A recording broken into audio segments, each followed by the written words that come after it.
గత కొన్ని రోజులుగా ఉమ్మడి తూర్పుగోదావరి జిల్లా వాసులను భయభ్రాంతులకు గురి చేసినటువంటి పెద్ద పులి అయితే ప్రస్తుతం కాకినాడ జిల్లాలోకి అయితే ప్రవేశించింది. ఈ యొక్క శంఖవరం మండలంలో ఉన్నటువంటి గౌరంపేట ఈ గ్రామ పంచాయతీ పరిధిలో ఉన్నటువంటి ఈ యొక్క మాంసంపల్లి ఈ యొక్క గ్రామ పరిసర ప్రాంతాల్లోనే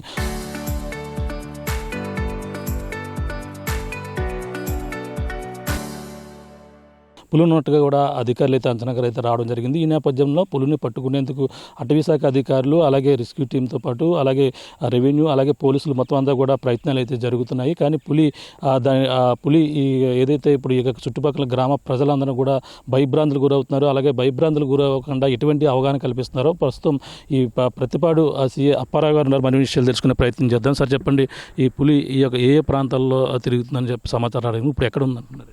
అందరికీ నమస్కారం.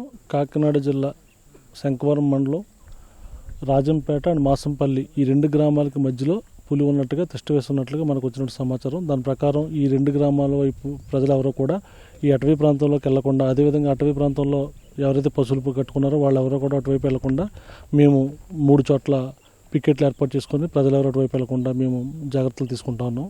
అదేవిధంగా ఈ ఎవరైతే రెస్క్యూ టీం వచ్చారో వాళ్ళకి and revenue police and forest department కోఆర్డినేషన్తో ఈ ఆపరేషన్ అనేది చేస్తూ ఉన్నాం.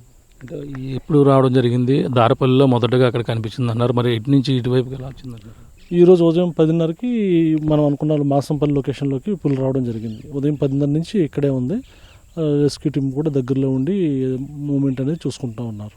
అంటే ఇక్కడ ఈ యొక్క ప్రాంతంలో పశువులపై కూడా అటాక్ చేసింది అంటున్నారు. అవి ఈ యొక్క గ్రామానికి సమీపంలో చేసిందా? ప్రజలు మరి ఏ విధంగా భయాందోళనకు గురవుతున్నారు? ఇంతవరకు అయితే మాసంపల్లి ఏరియాలో పశువుల మీద దాడి చేసినట్టుగా మనకైతే ఇంతవరకు సమాచారం రాలేదు. ఇంకొక గంట అయితే మనకి పూర్తి సమాచారం అనేది తెలుస్తూ ఉంటుంది. ఎక్కడెక్కడ అటాక్ చేసింది ఏంటనేది మనకి సమాచారం వస్తూ ఉంటుంది.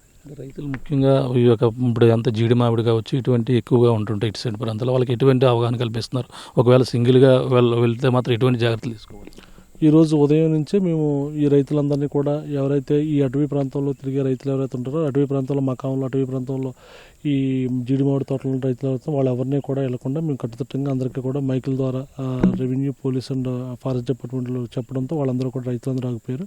ప్రజలందరూ కూడా స్వచ్ఛందంగా మేము చెప్పిన దానికి మాకు కోఆపరేటివ్గా ఉన్నారు. కొన్ని ప్రాంతాల్లో పులి వచ్చింది కదా చూసేందుకు కొంతమంది వస్తుంటారు, అలాగే యువత కూడా కొంతమంది ఫోటోలు తీసుకొని ఇలాంటి వాళ్ళకి మీరు ఏ విధంగా చెప్పదలుచుకుంటారు? ఈ పులి అనేది 4 సంవత్సరాల వయసు ఉన్నటువంటి మంచి వయసులో ఉన్నటువంటి పెద్ద పులి కాబట్టి ఈ పులి విషయంలో చాలా జాగ్రత్తగా ఉండాలి. కాబట్టి మేమందరినీ కూడా కోరేది ఏంటంటే ఇటువైపు ఎవరో రావద్దు, తదుపరి సమాచారం ఇచ్చేవారు కూడా ఇటువైపు ఎవరో రావద్దు అని చెప్తా ఉన్నాం. అదేవిధంగా ఇటువైపు ఎవరో రాకుండా కూడా మేము సరౌండింగ్ ప్లేస్లో 3 చోట్ల పికెట్ ఏర్పాటు చేసుకుని ఎవరో రాకుండా మా జాగ్రత్తలు మేము తీసుకున్నాం. Okay sir, thank you. ఇది పరిస్థితి. ప్రస్తుతం ఏదైతే ఈ యొక్క పత్తిపాడు నియోజకవర్గంలో ప్రవహించిన నేపథ్యంలో ప్రస్తుతం శంఖవరం ఈ యొక్క పరిసర ప్రాంతాల్లోనే ఉంది. అలాగే ఇక్కడ ఉన్నటువంటి మాంసంపల్లితో పాటు ఈ యొక్క ప్రాంతంలో ఉన్నటువంటి గ్రామ ప్రజలందరూ కూడా అప్రమత్తంగా ఉండాలని కూడా వాళ్ళకైతే అవగాహన అయితే కల్పిస్తున్నారు. ముఖ్యంగా రైతులు ఏదైతే ఇప్పుడు జీడి మామిడి ఇటువంటి పంట పొలాల్లోకి రైతులకైతే ముఖ్యంగా అవగాహన ఇవ్వడం జరిగింది. అంతేకాకుండా ప్రస్తుతం ఇక్కడ ఏదైతే ఎక్కువ మంది యువత పులిని చూసేందుకు సరదాగా ఫోటోలు తీసేందుకు కూడా తరలి వచ్చేవారు కూడా వాళ్ళు జాగ్రత్తలు తీసుకోవాలి. ఇక్కడికి ఆ విధంగా వస్తే మాత్రం పలు ఇబ్బందులు అయితే పడతారు. అలాగే దీనికి అవగాహన కల్పించి మొత్తం అందరూ కూడా అప్రమత్తంగా ఉండేందుకు ఒక పక్కన రెవెన్యూ అలాగే అటవీ శాఖ అధికారులు అలాగే పోలీసులు కూడా అందరికీ ఇప్పుడు ఉన్నటువంటి గ్రామాల ప్రజలకు అవగాహన కల్పిస్తూ ఈ యొక్క ప్రాంతంలో పులి సంచారంపై ఎప్పటికప్పుడు పర్యవేక్షణ నిరంతరం నిఘా అయితే ఏర్పాటు చేసినటువంటి పరిస్థితి ప్రధానంగా ఉందని చెప్పాలి. ఇది కూడా తాజా పరిస్థితి. అనిల్తో ప్రకాష్ RTV మాంసంపల్లి నుంచి.